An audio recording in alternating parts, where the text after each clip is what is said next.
தேவ செய்தியின் தலைப்பு தேவனாகிய கர்த்தர் நம்மிடம் எதிர்பார்க்கும் தேவ ஞானமும் அதை பெற்றுக்கொள்ளுகிற முறையும். நீதிமொழிகளின் புஸ்தகம் 23வது அதிகாரம் 15வது வசனம். என் மகனே, உன் இருதயம் ஞானம் உள்ளதாயிருந்தால் என்னிலே என் இருதயம் மகிழும். மேற்கண்ட வசனத்தின்படி தேவனாகிய கர்த்தர் நம்மிடம் எந்த அளவு ஞானத்தை எதிர்பார்க்கிறார் என்பதை நாம் அறிந்து கொள்ள வேண்டும். ஆதலால் தான் என் மகனே, உன் இருதயம் ஞானமுள்ளதாயிருந்தால் என் இருதயம் எனக்குள் மகிழும் என்று சொல்லுகிறார். வேதத்தில் தேவ ஞானம் உள்ளவர்கள் மேல் தேவனாகிய கர்த்தர் எவ்வளவு பிரியமாய் இருக்கிறார் என்று எழுதப்பட்டுள்ளது. வேதத்தில் தேவ ஞானம் உள்ளவர்கள் தானியேல் என்று வாசிக்கின்றோம். தானியேலின் ஞானமும் அவன் மீது தேவன் வைத்திருக்கிற பிரியமும் அதிலே எழுதப்பட்டுள்ளது. தானியேலின் புஸ்தகம் 5வது அதிகாரம் 10வது 11வது வசனங்கள். ராஜாவும் அவனுடைய பிரபுக்களும் சொன்னவைகளை ராஜாத்தி கேள்விப்பட்டு விருந்து சாலைக்குள் பிரவேசித்தாள். அப்பொழுது ராஜாத்தி, ராஜாவே, நீர் என்றும் வாழ்க. உமது நினைவுகள் உம்மை கலங்க பண்ணவும் உமது முகம் வேறுபடவும் வேண்டியதில்லை. உம்முடைய ராஜ்யத்திலே ஒரு புருஷன் இருக்கிறான். அவனுக்குள் பரிசுத்த தேவர்களுடைய ஆவி இருக்கிறது. உம்முடைய பிதாவின் நாட்களில் வெளிச்சமும் விவேகமும் தேவர்களின் ஞானத்துக்கு ஒத்த ஞானமும் அவனிடத்தில் காணப்பட்டது. நல்லா கவனிக்க வேண்டாம். How far she had been observed that the Lord of hosts is dwelling in him. நல்லா கவனிக்கணும். அருமையா சொல்லுகிறார், அவனுக்குள் பரிசுத்த தேவர்களுடைய ஆவி இருக்கிறது. நல்லா கவனிக்க வேண்டாம். அந்த பரிசுத்த தேவனை பத்தி அவளுக்கு தெரியாது. அவன் ஞானத்தை வச்சு அதை கண்டுபிடிக்கிறா. அந்த ஞானத்தை வச்சு அவங்களுக்குள்ள கர்த்தர் இருக்கிறாருங்கிறதை அவள் கண்டுபிடிச்சு தான் சொல்றா, அவருக்குள் பரிசுத்த தேவர்களுடைய ஆவி இருக்கிறது. உம்முடைய பிதாவின் நாட்களில் வெளிச்சமும் விவேகமும் தேவர்களின் ஞானத்திற்கு ஒத்த ஞானம் அவனத்திலே காணப்படுகிறதுன்னு சொல்லுவார். இவன் இப்படி ஞானம் உள்ளவர்கள் மீது தேவன் பிரியமாய் இருப்பாரா? தானியேலின் புஸ்தகம் 9வது அதிகாரம் 21 முதல் 23 வரை. அப்படி நான் ஜெபம் பண்ணி கொண்டிருக்கும் போதே முதல் தரிசனத்திலே நான் கண்ட புருஷனாகிய காபிரியேல் வேகமாய் பறந்து வந்து அந்தி பலியின் நேரமாகிய வேளையிலே என்னை தொட்டான். அவன் எனக்கு தெளிவுண்டாக்கி என்னோட பேசி, தானியேலே, உனக்கு அறிவை உணர்த்தும்படி இப்போது புறப்பட்டு வந்தேன். நீ மிகவும் பிரியமானவன். நீ மிகவும் பிரியமானவன். வாசிப்போம். ஆதலால் நீ வேண்டிக் கொள்ள தொடங்கின போதே கட்டளை வெளிப்பட்டது. எதனால? நீ மிகவும் பிரியமானவன். ஆண்டவர் அதிகமாக ஞானத்தை எதிர்பார்ப்பார். அந்த ஞானம் அவரை சந்தோஷப்படுத்தும். அதே மாதிரி இயேசு கிறிஸ்துவும் ஞானம் உள்ளவர். ஆகவே தேவன் அவர் மேல் பிரியமாயிருக்கிறதும் எழுதப்பட்டுள்ளது. கொலோசையரின் புஸ்தகம் 2வது அதிகாரம் 3வது வசனம். அவருக்குள் ஞானம், அறிவு என்பவைகளாகிய பொக்கிஷங்கள் எல்லாம் அடங்கி இருக்கிறது. விஸ்டம்ங்கிறது it's a treasure. has to be protected very carefully. நல்லா தெரிந்து கொள்ள வேண்டும். அவருக்குள் ஞானம், அறிவு என்பவைகளாகிய பொக்கிஷங்கள் எல்லாம் அடங்கி இருக்கிறது. மத்தேயு 13வது அதிகாரம் 54வது வசனம். தாம் வளர்ந்த ஊரிலே வந்து அவர்களுடைய ஜெப ஆலயத்திலே அவர்களுக்கு உபதேசம் பண்ணினார். அவர்கள் ஆச்சரியப்பட்டு இவனுக்கு இந்த ஞானமும் பலத்த செய்கைகளும் எப்படி வந்தது? இந்த ஞானம் எப்படி வந்தது? அவர் ஞானத்தை பார்த்து ஆச்சரியப்படுகிறாங்க. லூக்கா எழுதின சுவிசேஷம் 2வது அதிகாரம் 47வது வசனம். அவர் பேச கேட்ட யாவரும் அவருடைய புத்தியையும் அவர் சொன்ன மாறு தரங்களையும் குறித்து பிரமித்தார்கள். அவருடைய புத்தியையும் அவர் சொன்ன மாறுத்திறங்களையும் குறித்து பிரமித்தார்களாம். அது 12 வயசுல நடந்த சம்பவம். அதனால் தேவன் அவர் மீது மிகவும் பிரியமாயிருந்தாராம். மத்தேயு எழுதின சுவிசேஷம் 3வது அதிகாரம் 16, 17. இயேசு ஞானஸ்நானம் பெற்று ஜலத்தில் இருந்து கரை ஏறின உடனே இதோ வானம் அவருக்கு திறக்கப்பட்டது. தேவ ஆவி புறாவை போல இறங்கி தம்மேல் வருகிறதை கண்டார். அன்றியும் வானத்தில் இருந்து ஒரு சத்தம் உண்டாகி இவர் என்னுடைய நேசகுமாரன், இவரில் பிரியமாய் இருக்கிறேன் என்று உரைத்தது. இவரில் பிரியமாய் இருக்கிறேன். போகட்டும். Why God has given more importance to the wisdom? அல்ல கவனிக்க வேண்டாம். எதற்காக தேவனாகிய கர்த்தர் ஞானத்திற்கு அவ்வளவு முக்கியத்துவம் கொடுக்கிறார்? நம்பர் 1, நீதிமொழிகளின் புஸ்தகம்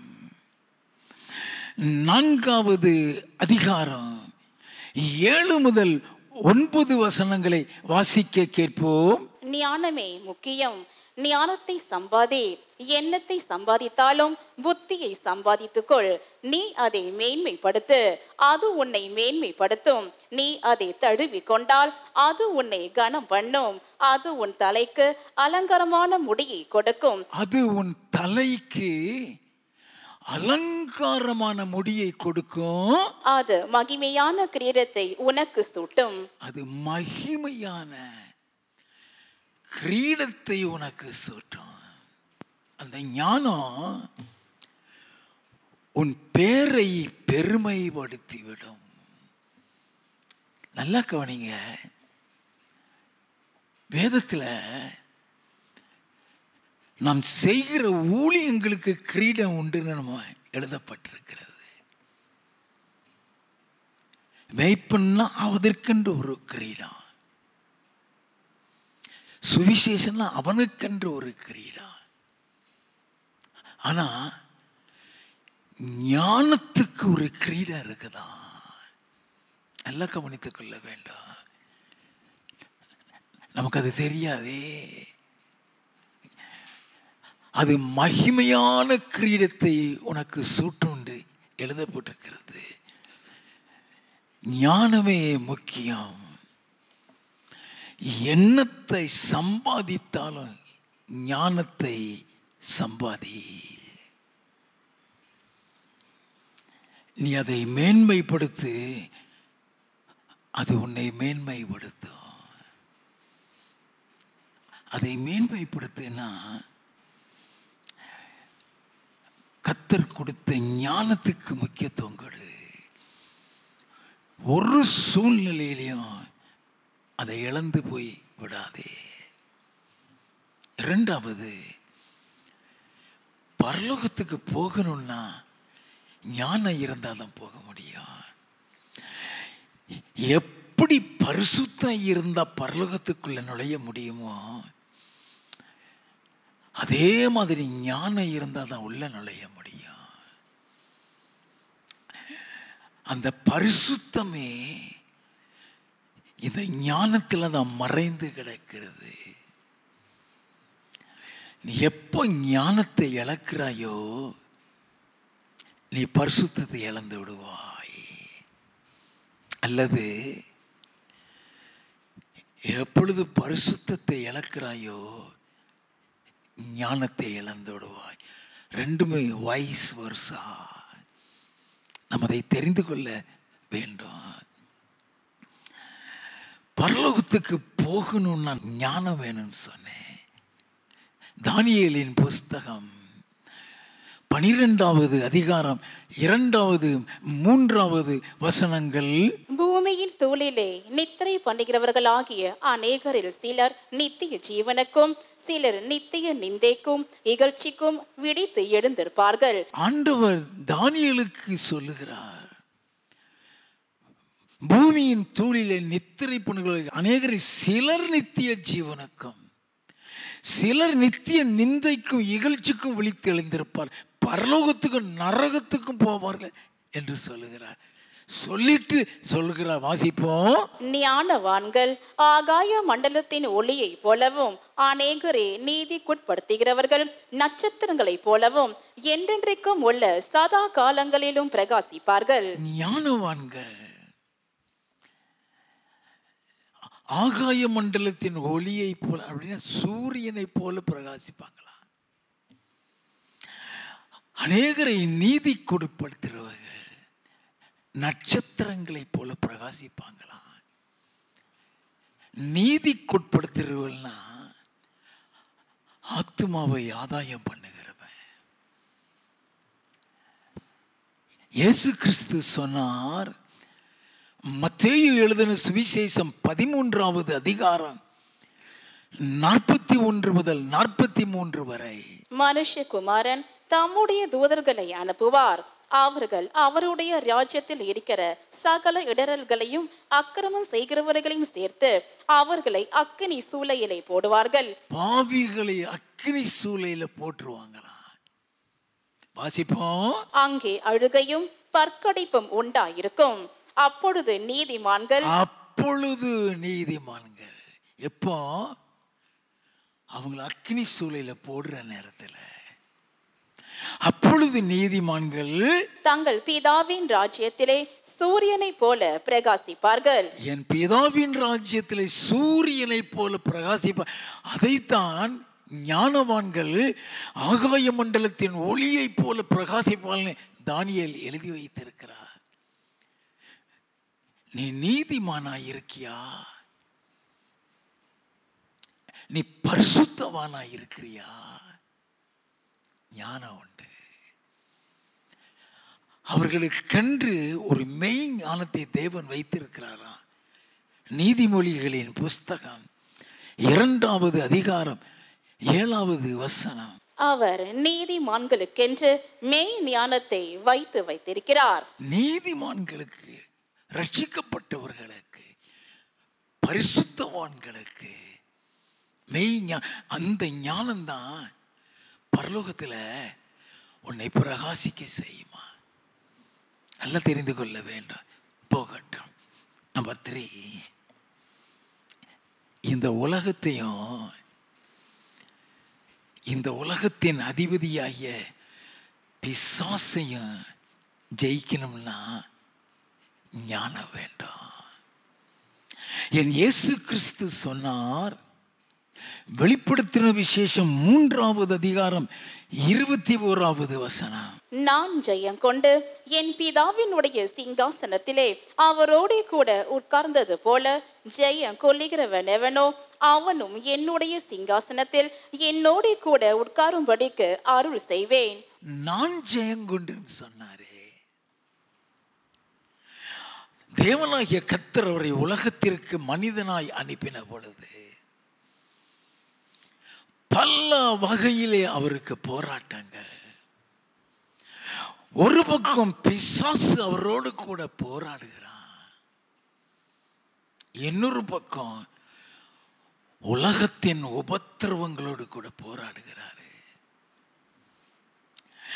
இந்த போராட்டங்களை ஜெயிச்சுதான் பிதாவினுடைய சிங்காசனத்தில் வீற்றிருக்கிறாரா. நல்லா கவனித்துக் கொள்ள வேண்டும். இயேசு கிறிஸ்து பிசாசை எப்படி ஞானத்தினால் ஜெயித்தார்னு பார்க்க வேண்டும். ஞானம் தான் முக்கியம். நீ பரலோகத்துக்கு போகணுமா, இந்த ஞானம் தேவனுடைய எதிர்பார்ப்பு என்னங்கிறதை உனக்கு சொல்லிக் கொடுக்கும். Revelation is different.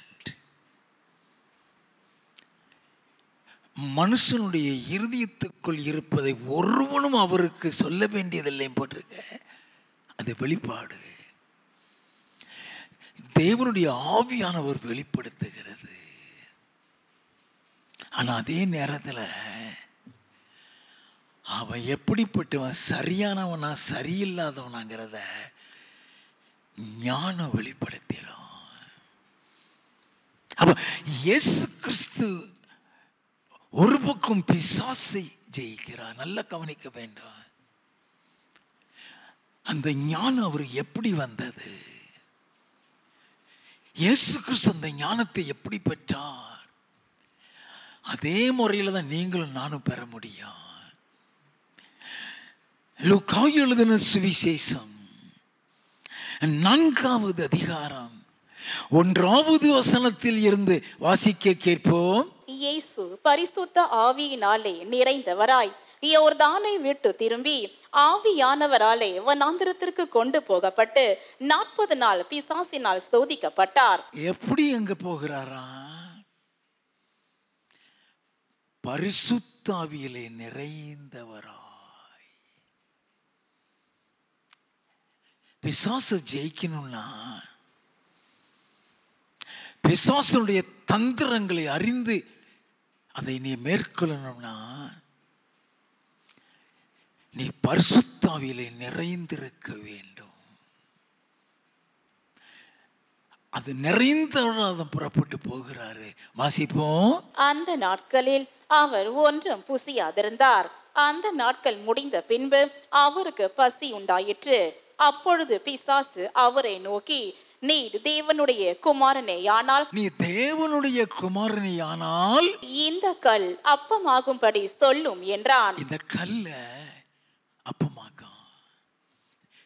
நீ பசியில இருக்கிற, நீ அப்பமாக்கியே சாப்பிடலாம். இப்ப நீ நல்ல பசியில இருக்க, உனக்கு ஒருத்தன் அப்பம் கொண்டு வந்து தர வேண்டியதில்லை. எலியாவுக்கு காகம் தான் அப்பம் கொடுத்துச்சு. உனக்கு யாரும் கொடுக்க வேண்டாம். நீ தேவகுமாரனாச்சே, இந்த கல்ல அப்பமாக்கு. வாசிப்போம். அவர் பிரதியுத்தரமாக, மனுஷன் அப்பத்தினாலே மாத்திரமல்ல தேவனுடைய ஒவ்வொரு வார்த்தையினாலும் பிழைப்பான் என்று எழுதி இருக்கிறதே என்றார். அவர் சொன்னது அப்பமாயிரும். ஏன் சொல்லல? பிசாசுக்கு பதில் கொடுக்கவே கூடாது. Once when you listen to the voice of devil, you will become a slave of devil. எல்லாம் கவனிக்க வேண்டும்.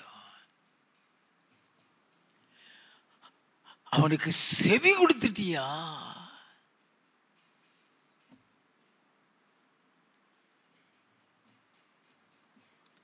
அதுக்கப்புறம் நீ அடிமையாயிருவ. அவன் கேட்கிற கேள்விக்கு நீ பதில் கொடுக்க கூடாது. நல்லா தெரிந்து கொள்ள வேண்டும். ஆண்டவரிடத்தில் வந்து சொல்றான். வாசிப்போம். பின்பு பிசாசு அவரை உயர்ந்த மலையின் மேல் கொண்டு போய் உலகத்தின் சகல ராஜ்யங்களையும் ஒரு நிமிஷத்திலே அவருக்கு காண்பித்து, சகல ராஜ்யங்களையும் ஒரு நிமிஷத்துல காண்பித்து, இவைகள் எல்லாவற்றின் மேலும் உள்ள அதிகாரத்தையும் இவைகளின் மகிமையையும் உமக்கு தருவேன். இவைகள் எனக்கு ஒப்பு கொடுக்கப்பட்டிருக்கிறது. இவைகள் எனக்கு ஒப்பு கொடுக்கப்பட்டிருக்கிறதுங்கிறான். அதனால தான் அவனுக்கு பேரு உலகத்தின் அதிபதி. அவன் கையில் இந்த அதிகாரம் இருக்கு. உலக ஆசையை கொடுக்கிற அதிகாரம் அவன் கையில் இருக்கு. பண ஆசையை கொடுக்கிற அதிகாரம் அவன் கையில் இருக்குது. உன்னை பெரிய பணக்காரனாக்குற அதிகாரம் அவன் கையில் இருக்குது. உன்னை கவுத்தி போடக்கூடிய சகல அதிகாரம் அவன் கையில் இருக்குது.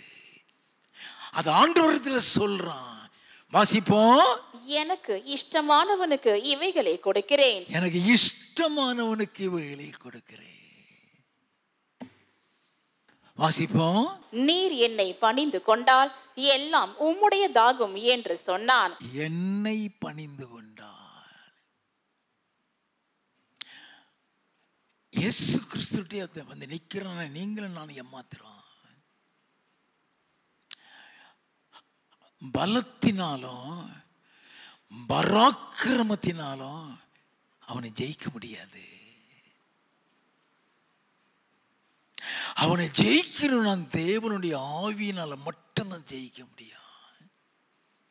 அப்ப அந்த தேவ ஆவியானவர் உனக்காக யுத்தம் பண்ணணும்னா உன் பதில் ஞானமாய் இருக்க வேண்டும். நல்லா கவனிங்க. When the Lord will be in your side, when you use the wisdom of God to stand against Satan, உன் அமைதலாக்கி உட்கார வச்சிருவான். அவன் செய்தாங்கிறது உனக்கு தெரியவே தெரியாது.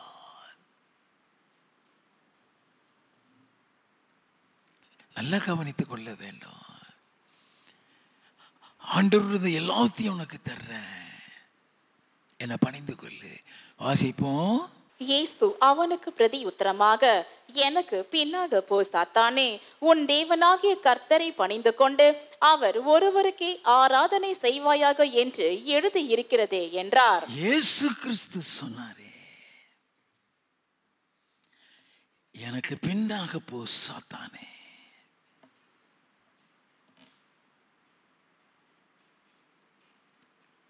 பிசாசை ஜெயிக்கிறது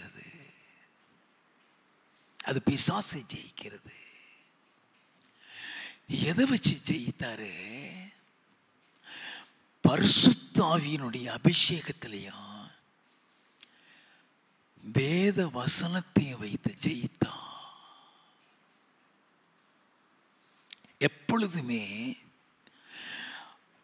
பரிசுத்த ஆவியின் மூலமாகவும் ஞானம் கொடுக்கப்படும், வேத வசனத்தின் மூலமாயும் ஞானம் கொடுக்கப்படும். இயேசு கிறிஸ்து வேத வசனத்தை அறிந்து வைத்தவர். யோவான் எழுதின சுவிசேஷம் 7வது அதிகாரம் 15வது வசனம். அப்பொழுது யூதர்கள், இவர் கல்லாதவராயிருந்தும் வேத எழுத்துக்களை எப்படி அறிந்திருக்கிறார் என்று ஆச்சரியப்பட்டார்கள். அவர் படிக்காதவர் ஐயா. அவர் பள்ளிக்கூடத்துக்கு போறதுக்காகவோ குடும்பம் நடத்துக்கிறதுக்காகவோ இந்த உலகத்துக்கு வரல. அவர் தம்மையே பலியாக ஒப்பு கொடுக்கிறதுக்காக வந்திருக்கிறாரு, உலகத்தை அனுபவிக்கிறதுக்கு வரல. அப்படின்னா அவர் வேதத்தை அறிந்திருக்கிறாரா?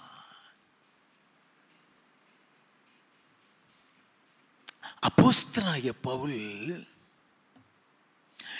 தீமோத்தேயுக்கு எழுதும் பொழுது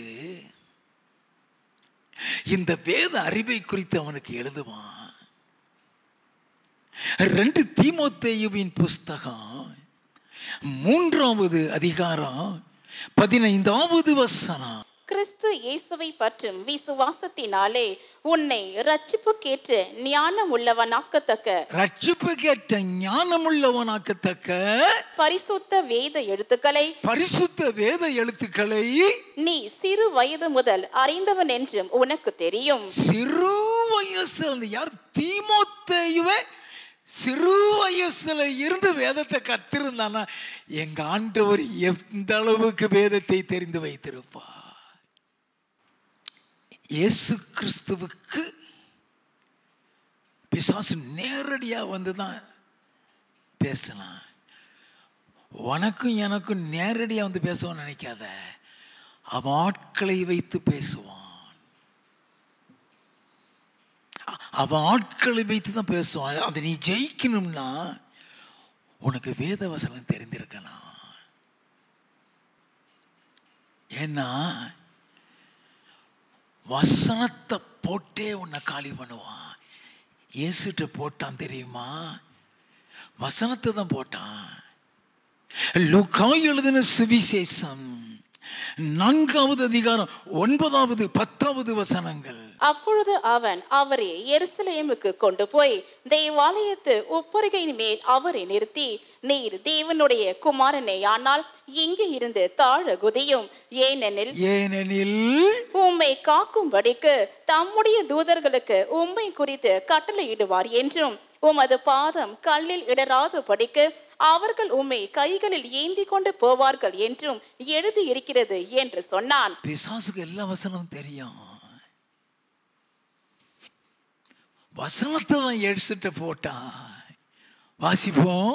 அதற்கு இயேசு, உன் தேவனாகிய கர்த்தரை பரீட்சை பாராதிருப்பாயாக என்று சொல்லி இருக்கிறதே என்றார். உன் தேவனாகிய கர்த்தர் இதை பரீட்சை பாராதிருப்பாய் என்று எழுதி இருக்கிறது.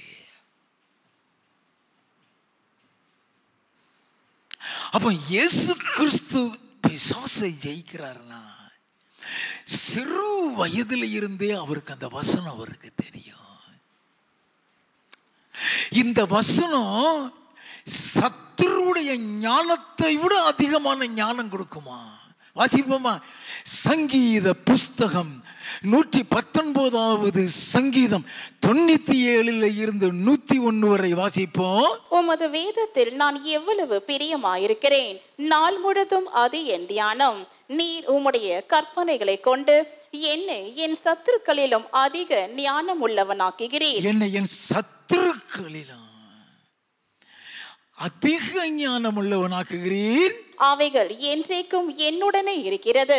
உம்முடைய சாட்சிகள் என் தியானமாய் இருக்கிறபடியால் எனக்கு போதித்தவர்கள் எல்லாரிலும் அறிவுள்ளவனாயிருக்கிறேன். உம்முடைய கட்டளைகளை நான் கை கொண்டிருக்கிறபடியால் முதியோர்களை பார்க்கிலும் ஞானம் உள்ளவனாயிருக்கிறேன். உம்முடைய வசனத்தை நான் காத்து நடக்கும்படிக்கு சகல பொல்லாத வழிகளுக்கும் என் கால்களை விலக்குகிறேன். அதுல அவன் சொல்றது இல்ல, ஒண்ணு என் சத்துருக்களிலும் அதிக ஞானம் உள்ளவனாயிருக்கிறேன். நமக்கு சத்துருவே பிசாசு தானே. அவனை ஜெயிக்கணும்னு அந்த வசனம் வேணும். நீ எவ்வளவுத்துக்கு எவ்வளவு வேதத்தை அறிந்து கொள்கிறாயோ, எவ்வளவுத்துக்கு எவ்வளவு நீ வசனத்தை தியானித்துக் கொண்டிருக்கிறாயோ, பிசாசை ஜெயிக்கக்கூடிய ஞானத்தை அந்த வசனம் உனக்கு கொடுக்கும். உனக்குள்ள வசனம் இருக்குன்னு தெரிஞ்சிட்டுனாலே உன் பக்கத்துல வர மாட்டான்.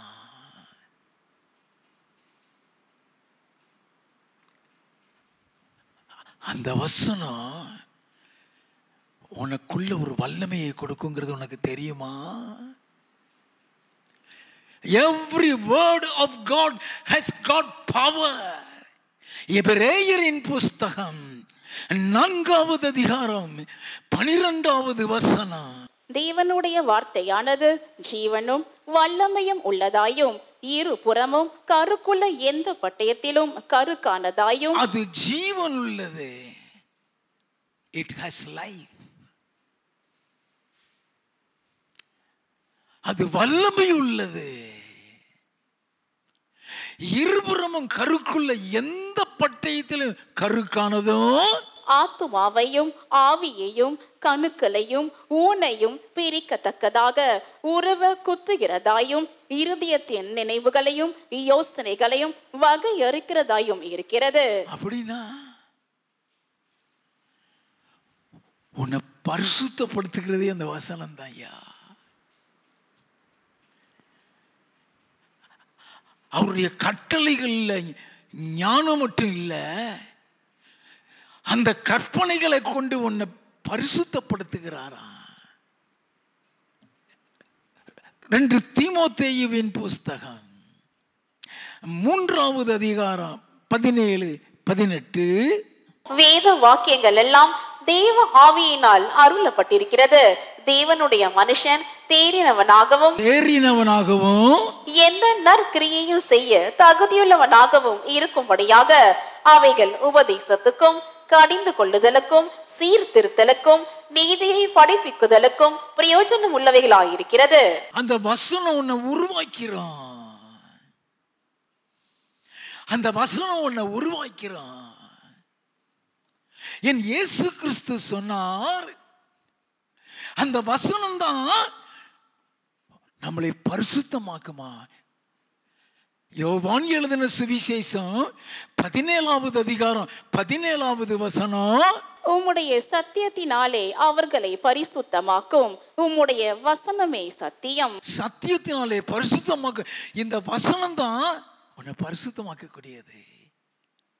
அவருடைய கட்டளைகளும் கற்பனைகளும் உன்னை பரிசுத்தமாக்க கூடியது. அன்னைக்கு மோசேக்கு சொல்லி கொடுத்தாரு. அப்படி மோசேயோடு ஆண்டவர் பேசும் பொழுது சொன்னார், லேவியராகமம் 20வது அதிகாரம் 7வது 8வது வசனங்களை வாசிக்க கேட்போம். ஆதலால் நீங்கள் உங்களை பரிசுத்தப்படுத்தி பரிசுத்தராயிருங்கள், நான் உங்கள் தேவனாகிய கர்த்தர். என் கட்டளைகளை கைக்கொண்டு நடவுங்கள். என் கட்டளைகளை கைக்கொண்டு நடவுங்கள்.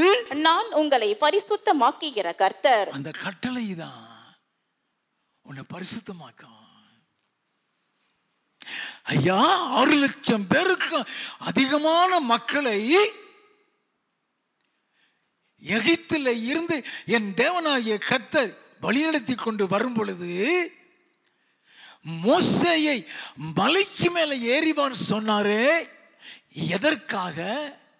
யாத்ராகமம் 24வது அதிகாரம் 12வது வசனம். அப்பொழுது கர்த்தர் மோசேயை நோக்கி, நீ மலையின் மேல் என்னிடத்திற்கு ஏறி வந்து அங்கே இரு.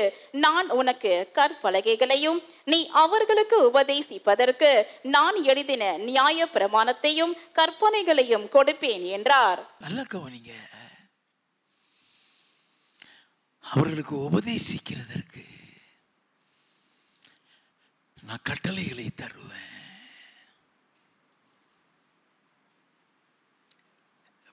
18வது வசனம். மோசே மேகத்தின் நடுவிலே பிரவேசித்து மலையின் மேல் ஏறி இரவும் பகலும் 40 நாள் மலையில் இருந்தான். இந்த 40 நாள்ல அவன் எத்தனை கட்டளை பெற்று வந்தான் தெரியுமா? 10. இந்த 10 கட்டளை பெறதுக்கு 40 நாள். அந்த 10 கட்டளை அவங்கள பரிசுத்தப்படுத்துற கட்டளை, சீர்திருத்துற கட்டளை, எது பாவங்கிறத சொல்லக்கூடிய கட்டளை.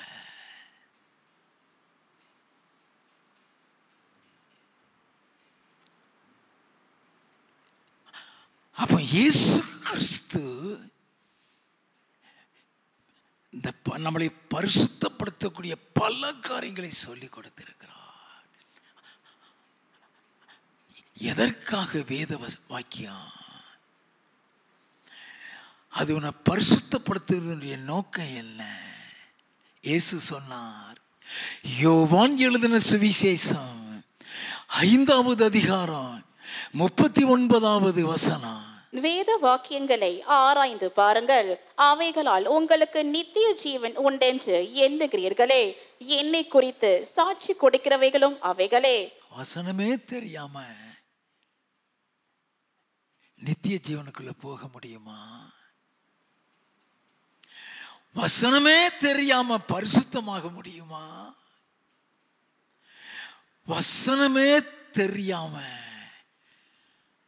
பிசாசை ஜெயிக்கிற ஞானத்தை பெற முடியுமா? நல்லா கவனிக்க வேண்டும். அந்த வசனம் தான் உனக்குள்ள இருந்தா எவ்வளவு பெரிய சூனியம் உனக்கு செஞ்சாலும் உன்னை தொடவே முடியாது. அது ஒரு ஷீல்டு மாதிரி. அதுக்கு வல்லமை உண்டு. அந்த வசனம் உன்னை பாதுகாத்து விடும். போகட்டும். இரண்டாவது, பிசாசை ஜெயிக்கணும், ஞானம் வேணும். இயேசு கிறிஸ்துவுக்கு அந்த ஞானம் எப்படி வருகிறது? யோவான் எழுதின சுவிசேஷம் 14வது அதிகாரம் 30வது வசனம். இனி நான் உங்களுடனே அதிகமாய் பேசுவதில்லை, இந்த உலகத்தின் அதிபதி வருகிறான். இந்த உலகத்தின் அதிபதி வருகிறான். அவனுக்கு என்னிடத்தில் ஒன்றுமில்லை. என்கிட்ட ஒண்ணுமே இல்லை. என்ன அர்த்தம்?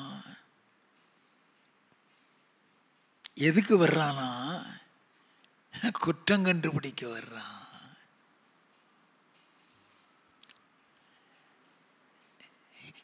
ஏன் அவனுக்கு என்கிட்ட ஒண்ணுமே இல்லைன்னு சொன்னாரு? யோவான் எழுதின சுவிசேஷம் 8வது அதிகாரம் 46வது வசனம். என்னிடத்தில் பாவம் உண்டென்று உங்களில் யார் என்னை குற்றப்படுத்த கூடும்? நல்லா கவனிங்க. என்னிடத்துல பாவம் உண்டுன்னு உங்கள யார் என்ன குற்றப்படுத்த கூடும் அப்படின்னா அதோடைய பரிசுத்தத்தை காட்டுகிறது.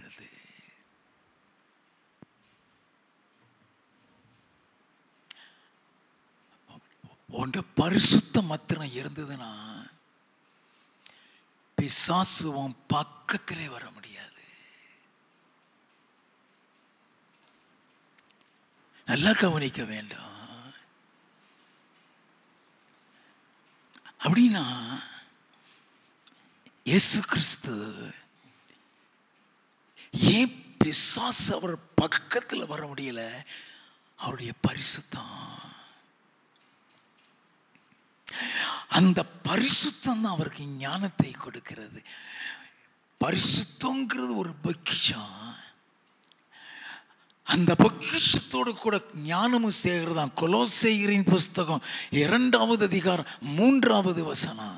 அவருக்குள் ஞானம், அறிவு என்பவைகளாகிய பொக்கிஷங்கள் எல்லாம் அடங்கி இருக்கிறது. அவருக்குள்ள அடங்கி இருக்கிறது. நல்லாக தெரிந்து கொள்ள வேண்டும். இரண்டாவது, உலகத்தை ஜெயித்தார். ஞானம் எதுக்கு தேவை? ஒரு சின்ன பாடுகள், சின்ன அவமானங்கள் வந்த உடனே கோபப்பட்டு சர்ட்டுன்னு ஓடிடுறான்.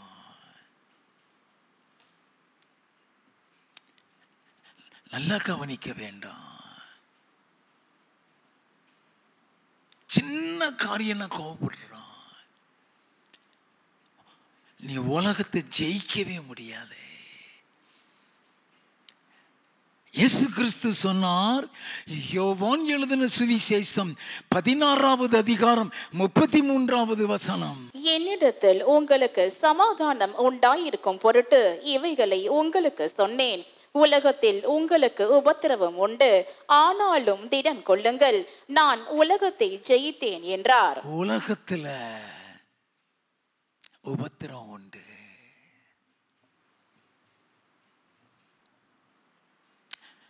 நான் உலகத்தை ஜெயித்தேன்னு சொன்னாரு.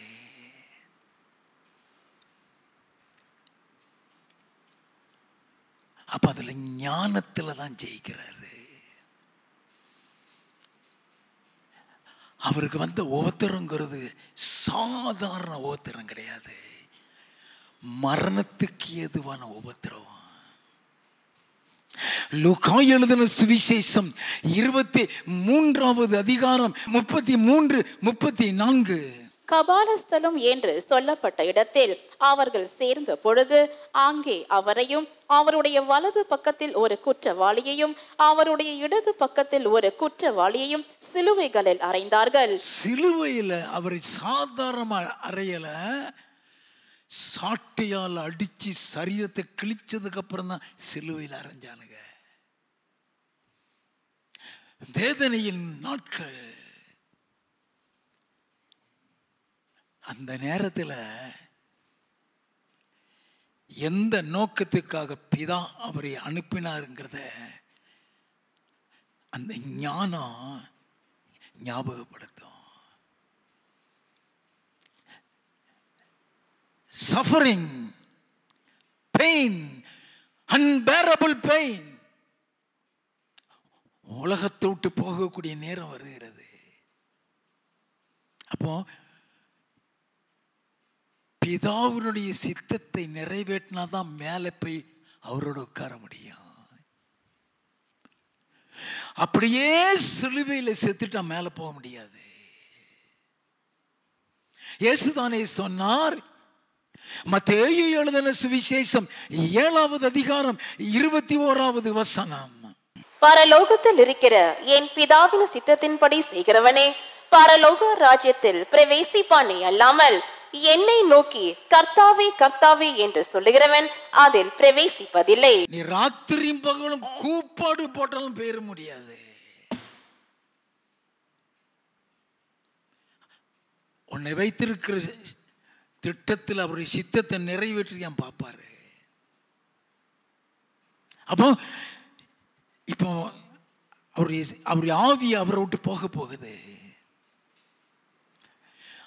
அவருடைய சித்தத்தை அவர் நிறைவேற்றாம போக முடியாது. தேவன் தம்முடைய ஒரே பேரான குமாரனை விசுவாசிக்கிற எவனோ அவன் கெட்டு போகாமல் நித்திய ஜீவனை அடையும்படிக்கு அவரை தந்தருளி இவ்வளவாய் அன்பு கூர்ந்தார். தேவனை குறித்து யோவான் 3:16 எழுதப்பட்டிருக்கிறது. அந்த தேவனுடைய அன்பை இவர் வெளிப்படுத்திட்டு தான் சாக முடியும். அப்ப அந்த தேவனுடைய அன்பு இவருக்குள்ள இருந்து வெளியே வரணும்னா ஞானத்தை பிரயோஜனப்படுத்தணும். லூக்கா 23வது அதிகாரம் 34வது வசனம். அப்பொழுது இயேசு, பிதாவே இவர்களுக்கு மன்னியும், தாங்கள் செய்கிறது இன்னதென்று அறியாதிருக்கிறார்களே என்றார். இந்த ஒரே ஒரு வார்த்தையில தனக்கு தீமை செய்தவர்களையும் அவர் நேசிக்கிறதுங்கிறது விளங்குது. இந்த ஒரே ஒரு வசனத்துல அவர் சாகடிக்க சிலுவையில் அறையப்பட்டவங்களுக்கும் நல்லது நடக்கணும்னு விரும்புறாருங்கிறது தெரியுது. இந்த ஒரே ஒரு வார்த்தையில பிதா அவரை என்ன நோக்கத்துக்காக இந்த உலகத்துக்கு அனுப்பினாரோ அந்த நோக்கம் அங்க நிறைவேறுகிறதுங்கிறது தெரியுது. லூக்கா 23:46-47. இயேசு, பிதாவே உம்முடைய கைகளில் என் ஆவியை ஒப்புவிக்கிறேன் என்று மகா சத்தமாய் கூப்பிட்டு சொன்னார். இப்படி சொல்லி ஜீவனை விட்டார்.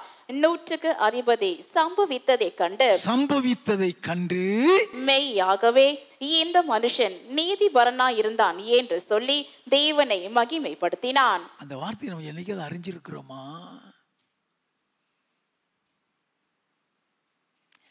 மெய்யாகவே இந்த மனுஷன் நீதிமான் சொல்லிட்டு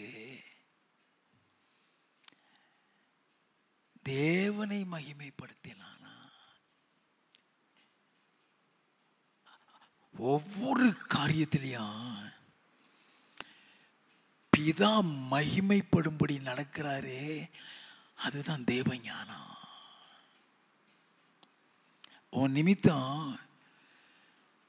தேவனுடைய நாமம் தூஷிக்கப்பட்டுறக்கூடாது. நம்ம எந்த காரியத்தில் துக்கித்து அவரை துக்கப்படுத்திக்கோ நமக்கு தெரியவே. நாம ராஜாத்தி மாதிரி, ராணி மாதிரி, ராஜா மாதிரி உட்கார்ந்துருப்போம். நியாயத்தீர்ப்பு அன்னைக்கு தான் தெரியும் நீ செஞ்ச காரியம் ரைட்டா தப்பா. அன்னைக்கு தான் தெரியும். நன்றாக அறிந்து கொள்ள வேண்டும். தேவனாகிய கர்த்தர் ஏன் நம்மிடத்தில் ஞானத்தை எதிர்பார்க்கிறார் என்பதைத்தான் பார்த்து கொண்டே வருகிறான். அதுல இயேசு கிறிஸ்துவுக்கு எப்படியெல்லாம் ஞானம் கொடுக்கப்படுகிறது. வசனத்தின் மூலம் அவருக்கு ஞானம் கொடுக்கப்படுகிறது. பரிசுத்தத்தின் மூலம் அவருக்கு ஞானம் கொடுக்கப்படுகிறது.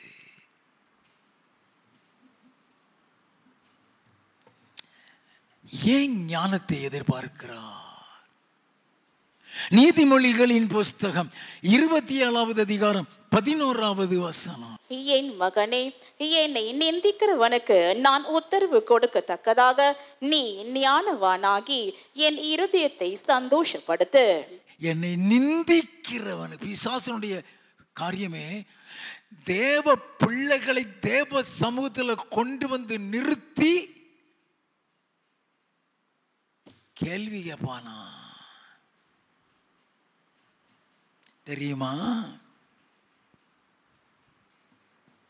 ஆண்டவரிடத்தில்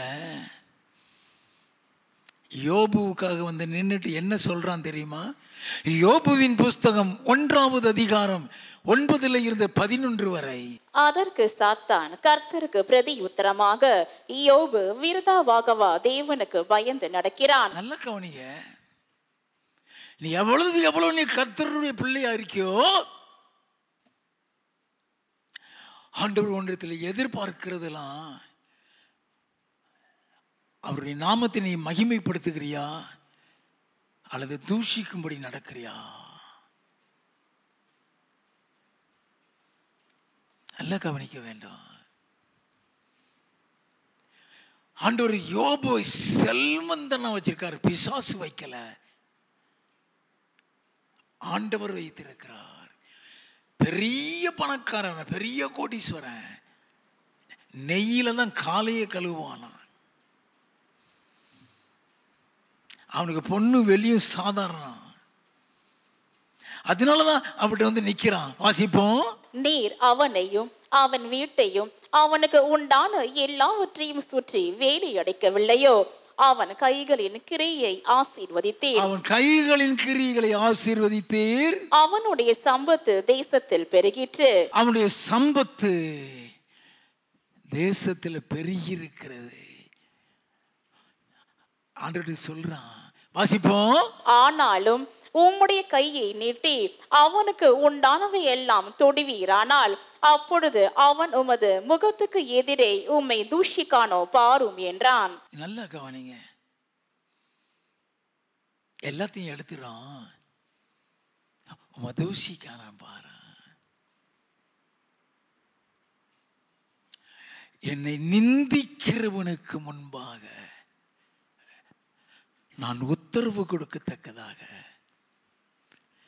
நீ ஞானம் உள்ளவனாய் நடந்து என் இருதயத்தை சந்தோஷப்படுத்துன்னு சொன்னாரே.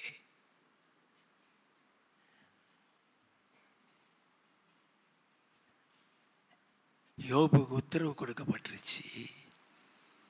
18வது வசனத்தில் இருந்து, இவன் இப்படி பேசிக் கொண்டிருக்கையில் வேறொருவன் வந்து, உம்முடைய குமாரரும் உம்முடைய குமாரத்திகளும் தங்கள் மூத்த சகோதரன் வீட்டிலே பூசித்து திராட்சரசம் குடிக்கிற போது வனாந்தர வழியாய் பெருங்காற்று வந்து அந்த வீட்டின் 4 மூலையிலும் அடிக்க அது பிள்ளைகளின் மேல் விழுந்ததினால் அவர்கள் இறந்து போனார்கள்.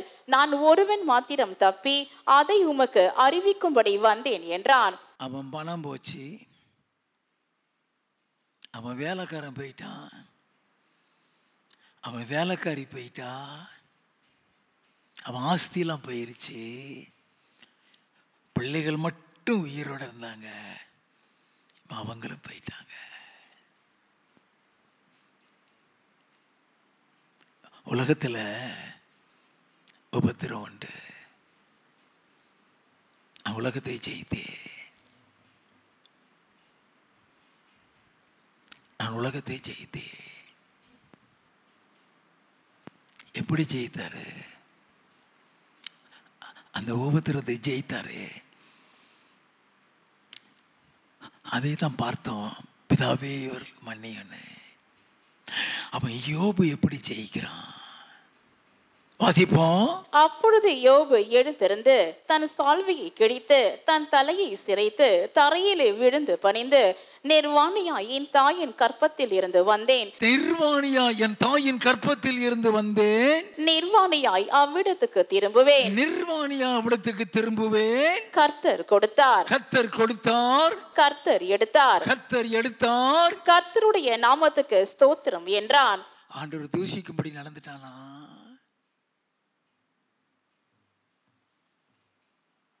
எல்லாத்தையும் எடுத்த உடனே ஆண்டவரோடு போயிட்டானா? நல்லா அறிந்து கொள்ள வேண்டாம். கர்த்தர் கொடுத்தார், கர்த்தர் எடுத்தார். கர்த்தருடைய நாமத்துக்கு ஸ்தோத்திரம். திரும்பியும் பிசாசு ஆண்டவருடைய சமூகத்தில் வந்து நிற்கிறான்.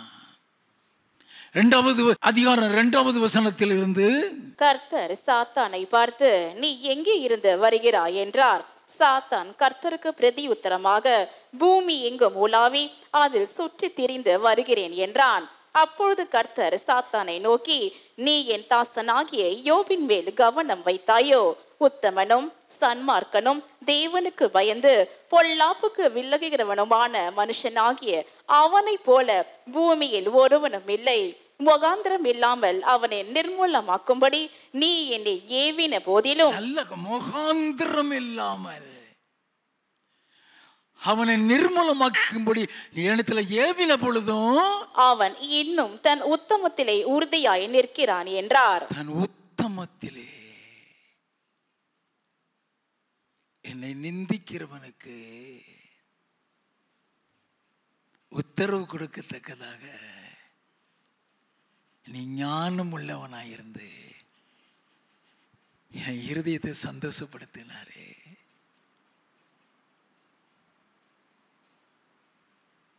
நல்ல கவனிங்க. தைரியமா பேசினார் ஆண்டவர். நீ முகாந்திரம் இல்லாமல் வந்து கேட்ட பொழுதும் கூட அவன் உத்தமத்தில் ஊரியா நின்னாயா.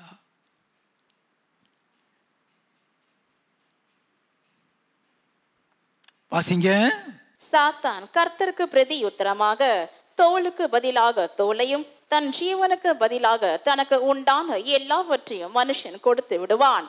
ஆனாலும் நீர் உம்முடைய கையை நீட்டி அவன் எலும்பையும் அவன் மாம்சத்தையும் தொடுவீரானால் அப்பொழுது அவன் உமது முகத்துக்கு எதிரே உம்மை தூஷிக்கானோ பாரும் என்றான். நல்ல கவனிங்க.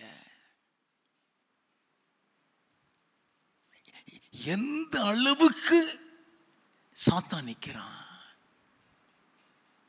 எந்த அளவுக்கு நிற்கிறான், அது எவ்வளவு விஷயம் தேவை. 7வது வசனத்தில் இருந்து, அப்பொழுது சாத்தான் கர்த்தருடைய சன்னதியை விட்டு புறப்பட்டு யோபின் உள்ளங்கால் தொடங்கி அவன் உச்சந்தலை மட்டும் கொடிய பருக்களால் அவனை வாதித்தான். அவன் ஒரு ஓட்டை எடுத்து தன்னை சுரண்டி கொண்டு சாம்பலில் உட்கார்ந்தான்.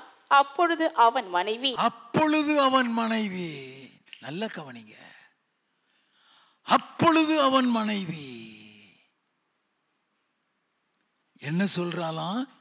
அவனை பார்த்து, நீர் இன்னும் உம்முடைய உத்தமத்தில் உறுதியாய் நிற்கிறீரோ? தேவனை தூஷித்து ஜீவனை விடும் என்றாள். அப்ப இந்த மனைவி மூலமா பேசுறது யாரு? சாத்தான். நம்ம அதே காரியத்தை நம்ம அறிந்து கொள்ள வேண்டாம். நான் சொன்ன பிசாசு ஒன்று வந்து நேரடியாக பேச மாட்டான், அது ஏசிட்டு தான். அவன் நபர்களை கருவியா வைப்பான். நான் சொன்னனே, நபர்களை கருவியா வச்சு காய் நகட்டுவான். இப்ப அவன் கட்டுன மனைவியை இருதயம் கிளிகிறது மாதிரி பேசுறாரு. நீ உயிரோடு இருந்து என்ன பிரயோஜனம்? அவ சொன்ன வார்த்தைக்கு நான் விளக்கம் கொடுக்கிறேன். நீ உயிரோடு இருந்து என்ன பிரயோஜனம்? தேவனை தூஷித்து ஜீவனை விடு. அவருக்காக நீ வாழ்ந்தது போதும், அவருக்காக நீ உத்தமமாய் இருந்தது போதும்.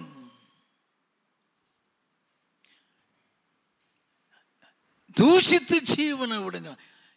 என்ன பதில் சொன்னான் தெரியுமா? வாசிப்போம். அதற்கு அவன், நீ பைத்தியக்காரி பேசுகிறது போல பேசுகிறாய். தேவன் கையிலே நன்மையை பெற்ற நாம் தீமையையும் பெற வேண்டாமோ என்றான். தேவனிடத்தில் நன்மையை பெற்ற நான் தீமையையும் பெற வேண்டாமா?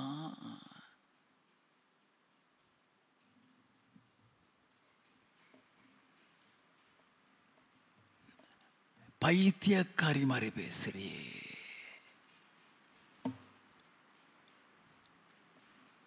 அது விஸ்டங்க, அது விஸ்டம். பிசாசை வெட்கப்படுத்துகிற விஸ்டம். உன் கணவனைத்தான் கருவியாக்குவான். உன் கணவனை கருவியாக்கி தேவன் வைத்த திட்டம், தரிசனம் எல்லாத்தையும் நாசமாக்கி விடுவான்.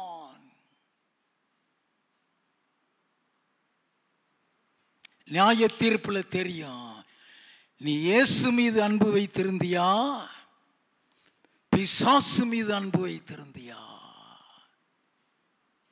நம்ம நல்லா தெரிந்து கொள்ள வேண்டும். யோபுடைய வாழ்க்கையில அவன் போன கடினமான பாதைகள்ல எல்லாம் கர்த்தரை பிடிச்சுக்கிட்டான். ஒரு சின்ன உபத்திரம் நமக்கு வந்த உடனே நம்ம கோபத்தை கர்த்தரிடத்துல தானே காட்டுறோம்.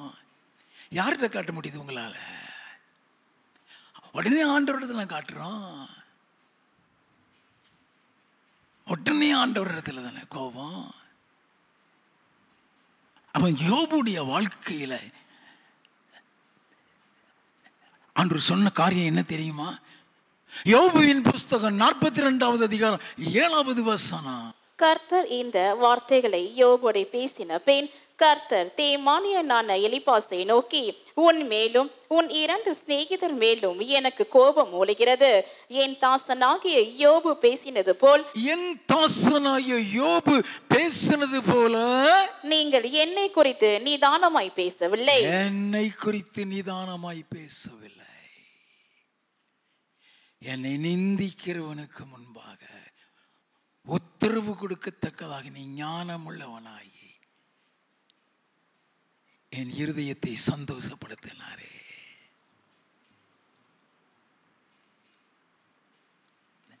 There are challenges in life. வாழ்க்கையில் சவால்கள் உண்டு. உன் வாழ்க்கையில் உபத்திரவங்கள் உண்டு. கண்ணீரின் பாதைகள் உண்டு.